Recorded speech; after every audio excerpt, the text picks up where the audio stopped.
Hi friends, നമ്മളിന്ന് ഉണ്ടാക്കാൻ പോകുന്നത് ഒത്തിരി പേർക്ക് ഇഷ്ടമുള്ള, പ്രത്യേകിച്ച് കുഞ്ഞുങ്ങൾക്ക് ഇഷ്ടമുള്ള ഒരു ഐറ്റമാണ് ചോക്ലേറ്റ് കപ്പ് കേക്ക് വിത്ത് ടോപ്പിംഗ്. ഇതിന്റെ ഉത്ഭവം USA-ലാണ്. അപ്പോൾ ഇത് നമുക്ക് എങ്ങനെ ഉണ്ടാക്കണമെന്ന് കാണാം. ചോക്ലേറ്റ് കപ്പ് കേക്കിന് വേണ്ട ഇൻഗ്രീഡിയൻസ് എന്തൊക്കെയാണെന്ന് നോക്കാം. ഞാൻ ഈ കപ്പാണ് എല്ലാത്തിനും അളക്കാനായിട്ട് എടുത്തേക്കുന്നത്. ആദ്യമായിട്ട് വേണ്ടത് മൈദ അല്ലെങ്കിൽ ഓൾ പർപ്പസ് ഫ്ലോർ 1.25 കപ്പ് അല്ലെങ്കിൽ 180 ഗ്രാം. പഞ്ചസാര വേണ്ടത് 1 കപ്പ് അല്ലെങ്കിൽ 200 ഗ്രാം. Butter 115 gram. റൂം ടെമ്പറേച്ചറിലായിരിക്കണം. Cocoa powder 50 gram. 2 മുട്ട. വലുതാണെങ്കിൽ 2 മതി, ചെറുതാണെങ്കിൽ നിങ്ങൾക്ക് 3 എടുക്കാം. ചൂടുള്ള വെള്ളം. അതിൻ്റെ കൂടെ ഈ 1 ടീസ്പൂൺ കോഫിയും വേണം. അതിൻ്റെ കാര്യം ഞാൻ പിന്നീട് പറഞ്ഞുതരാം. 1 teaspoon baking powder, 1/4 teaspoon baking soda, 2 teaspoon vanilla essence, 1/2 teaspoon ഉപ്പ്. ഇത്രയാണ് നമ്മുടെ ഇൻഗ്രീഡിയൻസ്. ഇനി നമുക്ക് ചോക്ലേറ്റ് ഐസിങ് അല്ലെങ്കിൽ ചോക്ലേറ്റ് ടോപ്പിങ്ങിന് വേണ്ട സാധനങ്ങൾ നോക്കാം. ഫസ്റ്റ് ഇൻഗ്രീഡിയൻറ്റ് ചോക്ലേറ്റ് ചിപ്സ് ആണ്. ഇത് 115 ഗ്രാം. ഞാനിങ്ങനെ ചിപ്സ് നമുക്ക് വാങ്ങിക്കാൻ കിട്ടുന്ന ആ ചോക്ലേറ്റ് ചിപ്സ് ആണ് വാങ്ങിച്ചിരിക്കുന്നത്. ഇനി വേണ്ടത് റൂം ടെമ്പറേച്ചറിലുള്ള അൺസോൾട്ടഡ് ബട്ടർ 150 ഗ്രാം. പഞ്ചസാര. ഈ പഞ്ചസാരയ്ക്ക് നമ്മൾ ശരിക്കും ഉപയോഗിക്കേണ്ടത് ഐസിങ് ഷുഗർ ആണ്. നിങ്ങൾക്ക് വീട്ടിലില്ലെങ്കിൽ പേടിക്കണ്ട. ഈ സാധാരണ പഞ്ചസാര പൊടിച്ചിട്ട് അതിലേക്ക് 1 കപ്പ് പഞ്ചസാരയാണ് എടുത്തേക്കുന്നത്. അതിനകത്തേക്ക് 1 ടീസ്പൂൺ ഈ കോൺഫ്ലവർ ചേർക്കുക. എന്നിട്ട് ഈ പഞ്ചസാര പൊടിച്ചതിൻ്റെ കൂടെ നന്നായിട്ട് ഒന്നുകൂടി പൊടിക്കുക. അപ്പം നിങ്ങളുടെ icing sugar ready. Vanilla essence 1.5 teaspoon. പിന്നെ നല്ലൊരു ഗ്ലേസിങ് കിട്ടാൻ വേണ്ടിയിട്ട് ഞാൻ ഈ ക്രീം ഓഫ് ടാർട്ടർ എന്ന് പറഞ്ഞ സാധനം ഉപയോഗിക്കുന്നുണ്ട്. ഇതൊരു 1/4 ടീസ്പൂൺ ചേർത്താൽ നല്ല ഗ്ലേസിങ് കിട്ടും നമ്മുടെ ഐസിങ്. ഡെക്കറേഷന് വേണ്ടിയിട്ട് ഞാൻ ഇങ്ങനത്തെ ചെറിയ ചെറിയ ഡെക്കറേഷൻ സാധനങ്ങൾ ഉപയോഗിക്കുന്നുണ്ട്. ഇത് കടകളിൽ ബേക്കറിയിലൊക്കെ വാങ്ങിക്കാൻ കിട്ടും. ഇതിട്ടാൽ നമ്മുടെ നല്ല ടോപ്പിംഗ് നല്ല ഭംഗിയുണ്ടാവും. അപ്പോൾ നമുക്കിനി എങ്ങനെ ഉണ്ടാക്കണേന്ന് കാണാം. നല്ല തിളച്ച വെള്ളം ഞാൻ എടുക്കുന്നുണ്ട്. അത് ഒഴിക്കാൻ നല്ല ചൂടുണ്ട്. ഇതിനകത്തേക്ക് നമ്മളെടുത്ത് വെച്ച ഈ ഇൻസ്റ്റൻറ്റ് കോഫി പൗഡർ ഇടുകയാണ്. നിങ്ങൾക്ക് കോഫിയുടെ ഫ്ലേവർ ഇഷ്ടമില്ല എന്നുണ്ടെങ്കിൽ ഇടണ്ട. പക്ഷെ എനിക്ക് നല്ല ഇഷ്ടമാണ്.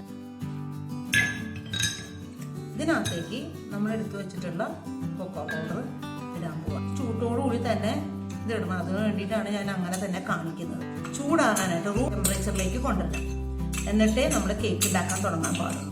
കൊക്കോ പൗഡർ മുഴുവൻ ഇതിൽ മിക്സ് ചെയ്തിട്ട് എടുത്ത് വെക്കാൻ പോവാം. ചൂടാറാനായിട്ട് റൂം ടെമ്പറേച്ചറിലേക്ക് ചൂടാറാൻ വെച്ചത് നല്ല ഭംഗിയായിട്ട് ചൂടാറി വന്നിട്ടുണ്ട്. ഒരു സൈഡിൽ നമുക്ക് വെക്കാം. ഈ സമയത്ത് നമ്മളിനി ചെയ്യാനുള്ളത് നമ്മുടെ അവൻ പ്രീഹീറ്റ് ചെയ്യാൻ വെക്കണം 180 ഡിഗ്രിയിൽ.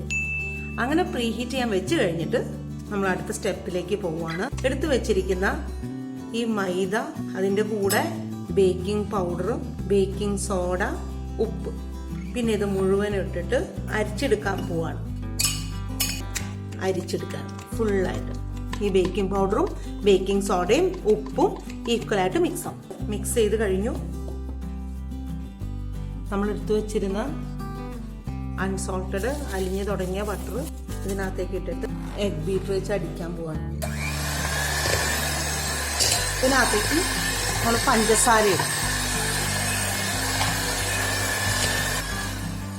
നമ്മൾ മുട്ട എടുത്ത് വെച്ചേക്കുന്ന 2 വലിയ മുട്ട ഓരോന്നായിട്ട് ഇതിനകത്തേക്ക് ചേർത്താൻ പോവാണ്.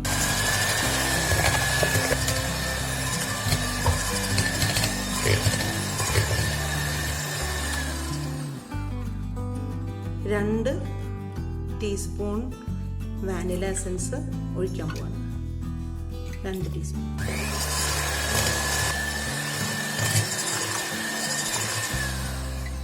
എടുത്തു വെച്ചേക്കുന്ന നമ്മൾ അരിച്ചെടുത്തേക്കുന്ന ഈ മൈദയും നമ്മുടെ കോഫി കൊക്കോ മിക്സ്ചറും മാറി ഇതിനകത്തേക്ക് ഒഴിക്കാൻ പോവാണ്.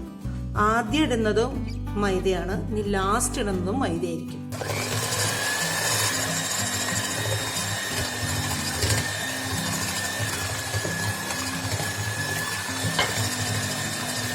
മൂന്ന് ബാച്ചായിട്ടാണ് ഇടുന്നത്.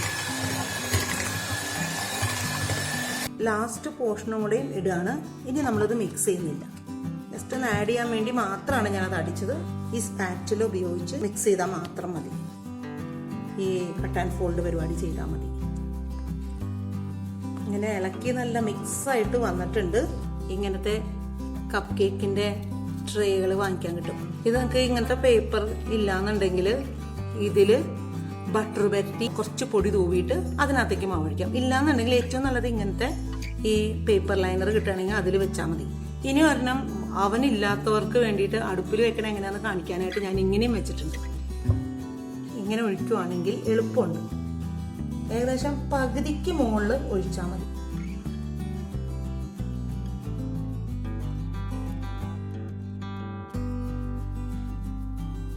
കേക്ക് മിക്സ്ചർ ഈ പാത്രങ്ങളിലേക്ക് ഞാൻ ഒഴിച്ചിട്ടുണ്ട്. ഇത് ഒഴിച്ചു കഴിഞ്ഞിട്ട് ഇത്രയും ബാറ്റർ ബാക്കി വന്നു. എൻ്റെ കുറച്ചും കൂടി വലിയ ആ പേപ്പർ വലുതാണെങ്കിൽ, കപ്പ് കേക്കിൻ്റെ പേപ്പർ വലുതാണെങ്കിൽ കറക്റ്റ് അളവിന് കിട്ടിയാൽ ഇപ്രാവശ്യം എനിക്കത് കിട്ടി. കറക്റ്റ് വലുപ്പത്തിനുള്ള ഈ പേപ്പർ കിട്ടുവാണെങ്കിൽ നിങ്ങൾക്ക് 20 കപ്പ് കേക്ക് കിട്ടും. അപ്പൊ ഞാൻ ഈ ബാക്കി വന്ന മാവ് ഈ പാത്രത്തിൽ ഒഴിച്ച് വേറൊരു ചെറിയ കേക്കും കൂടി ഉണ്ടാക്കാൻ പോവാണ്. അപ്പൊ നമുക്കിത് ഇനി പ്രീഹീറ്റ് ചെയ്തേക്കണം ഓവനിൽ 180 ഡിഗ്രി വെച്ചേക്കണം ഓവനിലേക്ക് കൊണ്ടുവയ്ക്കാം. ഇതൊരു 15 മുതൽ 18 മിനിറ്റ് വരെ 180 ഡിഗ്രിയിൽ വേവിക്കണം. അവരില്ലാത്തവർക്ക് ഇങ്ങനത്തെ ഒരു പാത്രം നമുക്ക് ഗ്യാസ് അടുപ്പിൽ വെക്കാം. നല്ലൊരു മൂടി വെച്ച് മൂടി വെക്കാം. ഇതും അതേ സമയം തന്നെ നമ്മൾ ഒരു 15 മിനിറ്റ് ആകുമ്പോൾ ഏകദേശം നമ്മുടെ ടൂത്ത് പിക്ക് കൊണ്ട് കുത്തി നോക്കി കഴിയുമ്പോൾ അറിയാൻ പറ്റുന്നത് റെഡിയാണ്. ഇടയ്ക്കിടയ്ക്ക് തുറന്ന് നോക്കരുത്. രണ്ടും ബേക്ക് ചെയ്യണം. അവനും തുറക്കാൻ പാടില്ല, ഇതും തുറക്കാൻ പാടില്ല. കൃത്യം 15 മിനിറ്റ് ആയിട്ടുള്ളൂ. ഇനി ഇത് വെന്തോ ഇല്ലെന്ന് നോക്കാണ്ട് ഇത് ടൂത്ത് പിക്ക് കൊണ്ട് ഉണ്ടോ ക്ലിയർ ആയി വന്നാണ്ടോ. അതേസമയം നന്നായിട്ട് വീർത്തിട്ടുമുണ്ട്, ഇങ്ങനെ പൊങ്ങി പോയിട്ടുമില്ല. ഇതാണ് ഇതിന്റെ കറക്റ്റ് ആയിട്ടുള്ള. ഇപ്പൊ നമ്മൾ ഇനി അടുത്ത സ്റ്റെപ്പ് ചെയ്യാൻ പോണത് നല്ല തിളയ്ക്കണ വെള്ളമാണ്. തിളച്ച് കൊണ്ടുവച്ച വെള്ളം ഇതിനകത്തേക്ക് ചോക്ലേറ്റ് ചിപ്സ് അത് ഉരുക്കാൻ വേണ്ടിയിട്ട്. ഇത് ഉരുകി ലിക്വിഡായി കഴിഞ്ഞിട്ട് അത് ചൂടാവാനായിട്ട് മാറി വയ്ക്കുക. നമ്മൾ ഉരുകാൻ വെച്ച ചോക്ലേറ്റ് ചിപ്സ് നല്ല അസലായിട്ട് ഉരുകിയിട്ടുണ്ട്. ടെമ്പറേച്ചറിലേക്ക് അത് വരണം. ആ സമയത്ത് നമുക്ക് ഈ ബട്ടർ എടുത്ത് മിക്സ്ചറിൽ അടിക്കാം.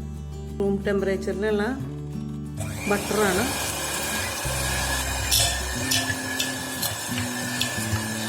ഇതിനകത്തേക്ക് നമ്മൾ പഞ്ചസാര കുറേശ്ശെ ഇടാൻ പോവാണ്. ഇട്ടിട്ട് പതുക്കനെ അടിക്കും.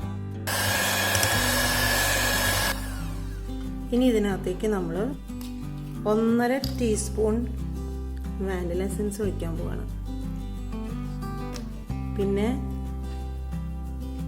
1/4 ടീസ്പൂൺ ക്രീം ഓഫ് ടാർട്ടർ ഞാൻ നേരത്തെ കാണിച്ചിരുന്നു. ഇനി നമ്മൾ വീണ്ടും അടിക്കാൻ പോവാം. ചൂടാറി റൂം ടെമ്പറേച്ചറിലേക്ക് വന്നോട്ടെ. ഇത് നമ്മൾ ആദ്യം ഇത് ഉരുക്കിയതാണ്. ഇനി ഇത് 3 മുതൽ 4 മിനിറ്റ് വരെ നമ്മൾ നന്നായിട്ട് ഈ ബീറ്റർ വെച്ച് അടിക്കണം. അപ്പോൾ നല്ല ഫ്ലഫി ആവും. ഞാൻ അടിക്കാൻ പോവാണ്. നിങ്ങൾക്ക് കാണാം എത്ര ഫ്ലഫി ആയിട്ടാണ് ഇത് വന്നുകൊണ്ടിരിക്കണേന്ന്. നമ്മളിത് ഓഫ് ചെയ്തു. സൈഡിൽ നിന്നൊക്കെ സ്ക്രാപ്പ് ചെയ്തെടുത്തിട്ട് ഇങ്ങനത്തെ ഒരു പൈപ്പിംഗ് ബാഗ് നിങ്ങൾക്ക് ഉണ്ടെങ്കിൽ നല്ലതാണ്. പ്ലാസ്റ്റിക് കൂട് വെച്ച് ഇങ്ങനെ ഉണ്ടാക്കാൻ പറ്റും. ഞാനിത് ഒരെണ്ണം ഇങ്ങനെ വാങ്ങിയതാണ്. എന്നിട്ട് ഇങ്ങനത്തെ ഒരു നോസിലും വെക്കുക. മിക്സ്ചർ ഒഴിക്കുക.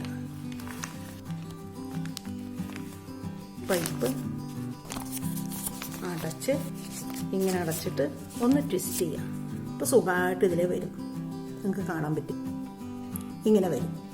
ഇനി നമുക്ക് ഐസിങ് ചെയ്യാനായിട്ട് ഒരുങ്ങാം. അപ്പം നമുക്കിത് പതുക്കെ ഐസിങ് ചെയ്യാം. വളരെ ശ്രദ്ധിച്ച്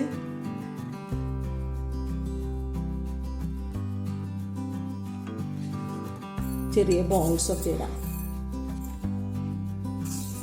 പ്ലേറ്റിൽ വെച്ച് ചെയ്യണത് താഴെ വീണ് പോയാലും കുഴപ്പമില്ലെന്ന് വെച്ചിട്ടാണ്. ഇത് കഴിഞ്ഞിട്ട് ഇതിൻ്റെ മുകളിലൊരു സിംഗിൾ ബോൾ എടുത്തിട്ട് നമുക്ക് അതിൻ്റെ മുകളിൽ വെക്കാം. ഇങ്ങനെ നമുക്ക് പലതരത്തിൽ വെച്ചതാണ് ഈ കാണുന്നത്. അടുത്ത പരിപാടി എന്താ? ടേസ്റ്റ് നോക്കണം. ടേസ്റ്റ് നോക്കണം ആണോ വിളിക്കണ്ടേ? വാ ടേസ്റ്റ് നോക്കാൻ വാ. ഞാൻ വന്നു.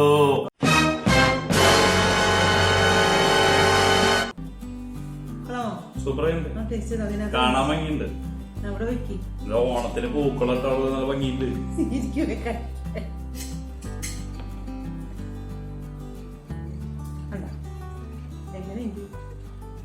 ഉണ്ടോ? ഇതാണ് നല്ല ഭംഗിയായിട്ട് വന്നിട്ടുണ്ട്. ഒക്കെ കഴിച്ചു നോക്കാം. നന്നായിട്ടുണ്ട്, സൂപ്പറായിട്ടുണ്ട്. അപ്പൊ നിങ്ങക്ക് ഇത് ഇഷ്ടമായെങ്കിൽ നിങ്ങൾ ലൈക്ക് ചെയ്യണം, ഷെയർ ചെയ്യണം, സബ്സ്ക്രൈബ് ചെയ്യണം, കമന്റ് ചെയ്യണം. അതാണ്. ഓക്കെ, നമുക്ക് പിന്നെ കാണാം. ബൈ.